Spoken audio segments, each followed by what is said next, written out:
There are moments where we feel restless or unmotivated. We try to fix it with food, busyness, or new goals, but the feeling just stays. Sometimes what we're really experiencing is loneliness.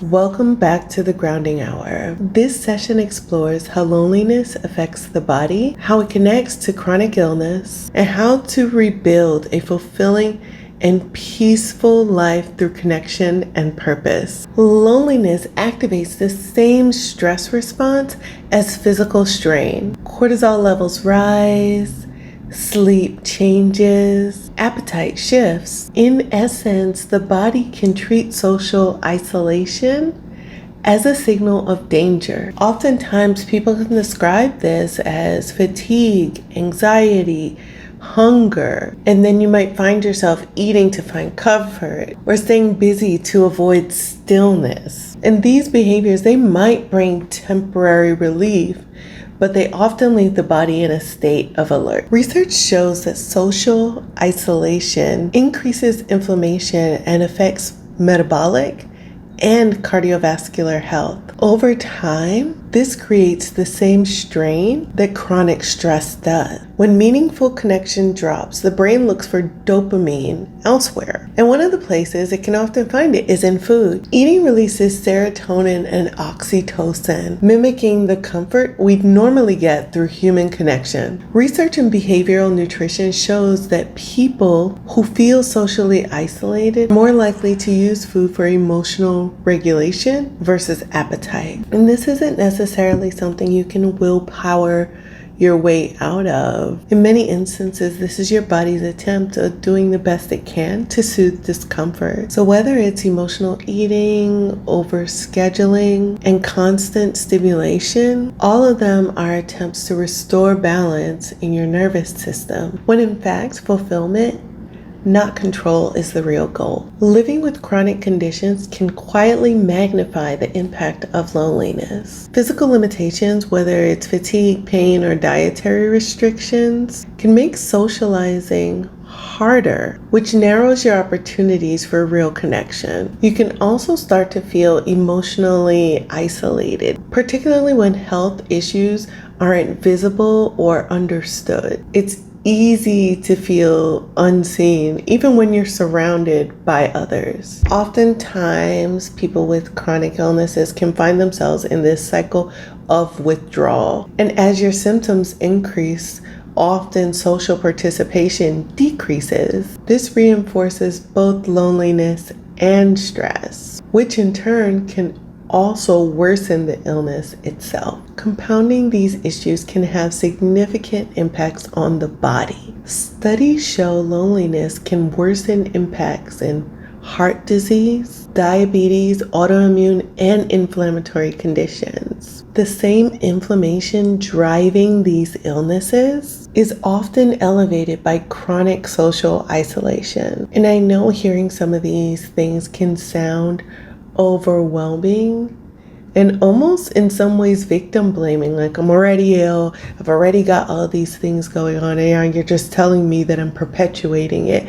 And I really don't want you to take it that way. I'm sharing this information really to expand your awareness so that you can know that connection is also part of care, and that while the path or journey towards healing, particularly when you have chronic illness, might not necessarily be super linear or sometimes even feel visible or within your reach, that there is this layer of relational care outside of the physical care that can help to offer you some sort of comfort and support. In essence, think of connection as a protective factor in a similar way as you think of sleep or nutrition. It helps to regulate the nervous system and supports healing. With that in mind, let's pause for a brief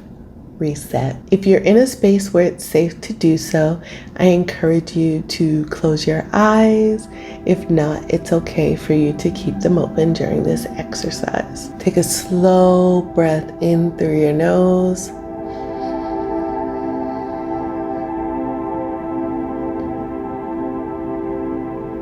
And exhale gently.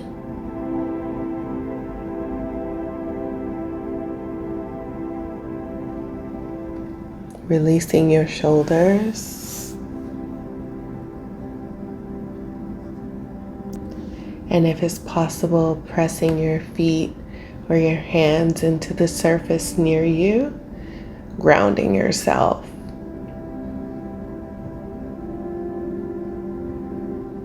Notice your body in the chair or wherever you're sitting or standing. Feel the ground beneath your feet or the chair beneath your body. Think of one person, place, or practice that brings you calm.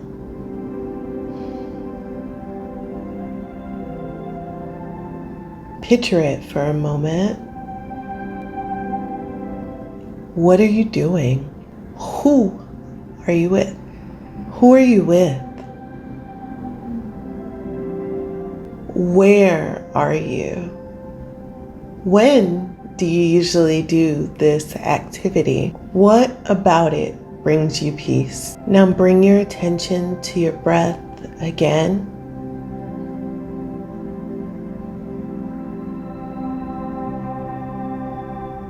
Noticing the rise and fall as you breathe in and out.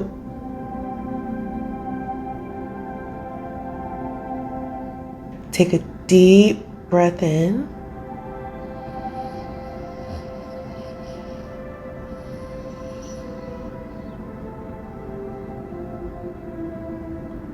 And then a slow breath out to release it.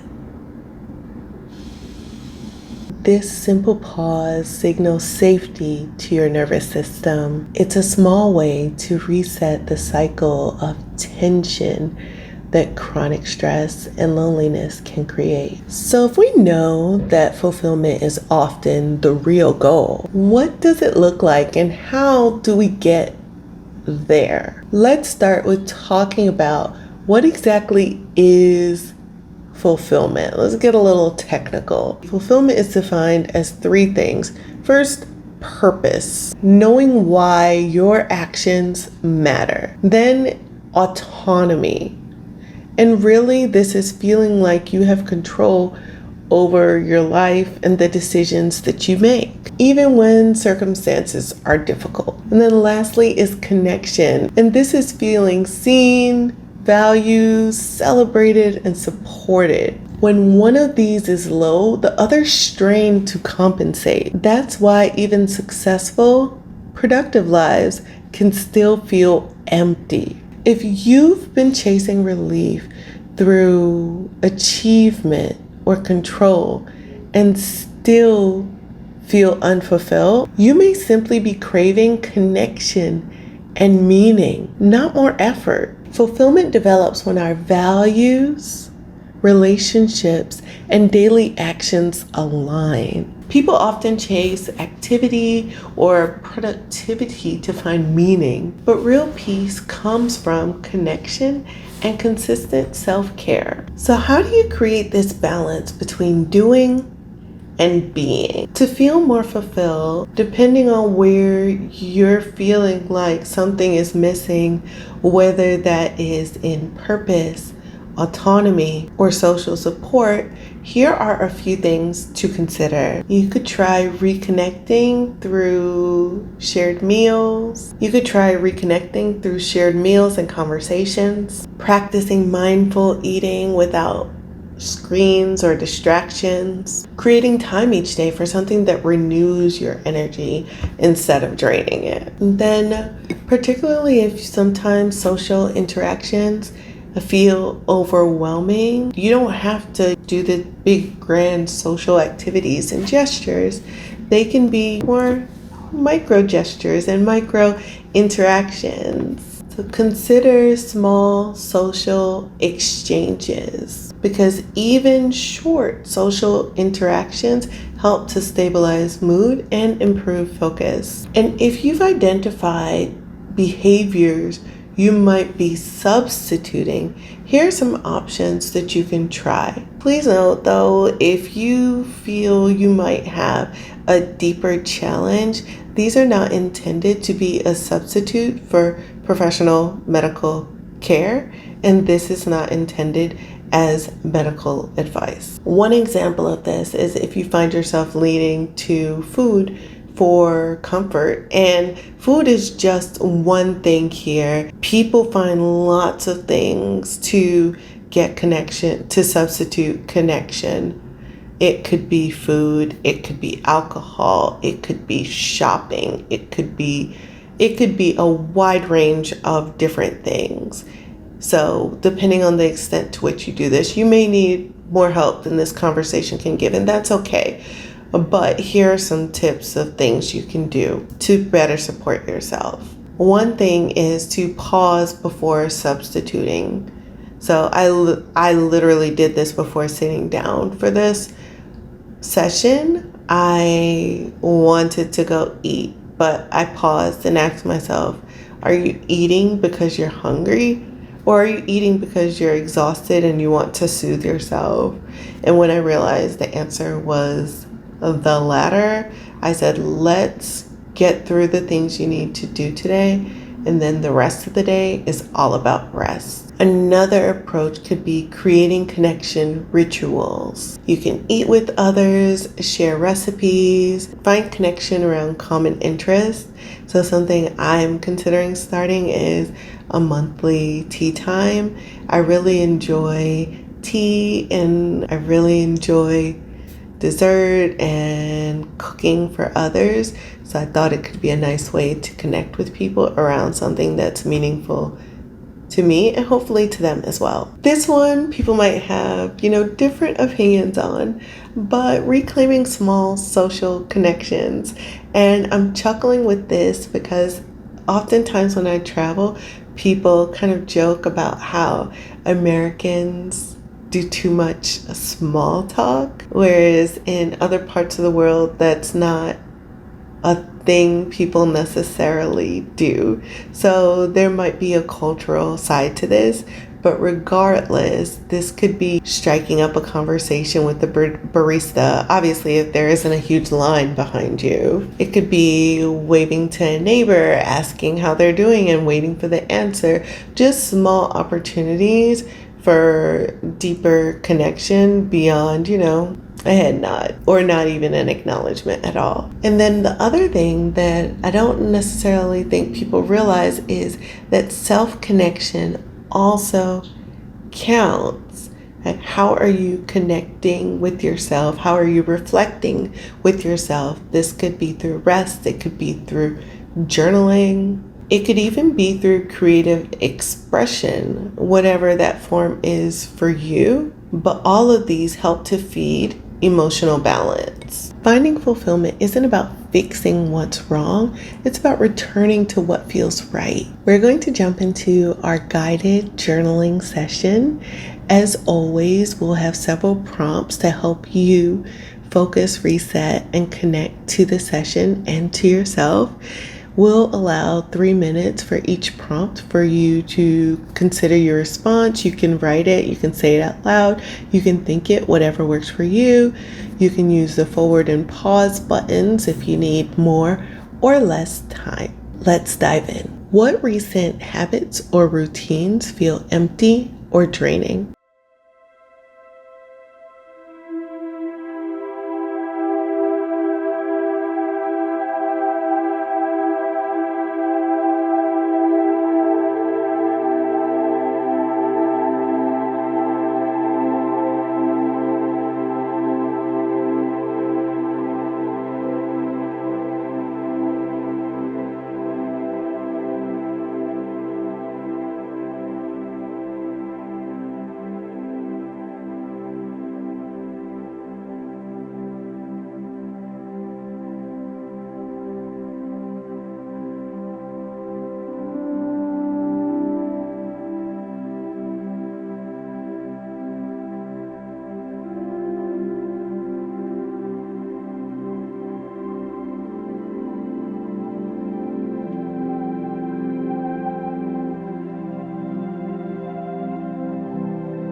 What activities or people make time feel calm or natural?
How can I create a moment of connection today?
When was the last time someone expressed a moment of gratitude for me? And when was the last time I truly expressed my gratitude for someone else?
Do I feel like I have agency in my choices, even when circumstances are difficult?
When was the last time I was celebrated? When was the last time I celebrated or supported someone else?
Thank you for taking the time to reconnect with yourself. I hope that guided journaling session gave you an opportunity to think about where you are in terms of how you can feel more fulfilled, or if you feel super fulfilled, and if loneliness is something that you feel might be impacting you, and ways in which you can perhaps better support yourself. Loneliness can definitely look like fatigue, distraction, or the constant need for stimulation. But the body and mind are asking for connection and restoration. When we strengthen our relationships, nourish the body, and make space for quiet, fulfillment grows naturally. Focus on the connections that help you feel present and supported. Let them feed you in every sense possible. You can also watch this week's Well Worthy on the invisible costs of chronic stress for a related perspective on how stress and isolation affect the body. Both sessions are part of the same conversation about building steadiness and health. Well Worthy focuses more on the macro context, so you can understand systemically and within your community how these things might be impacting us and shaping our health and wellness. If you're a Bloom Plus member, don't forget to visit the site where you can download the session worksheet and next steps guide. Otherwise, thank you for joining the Grounding Hour. We look forward to resetting with you next week. Until then, thank you, be Gwell, and keep coming back.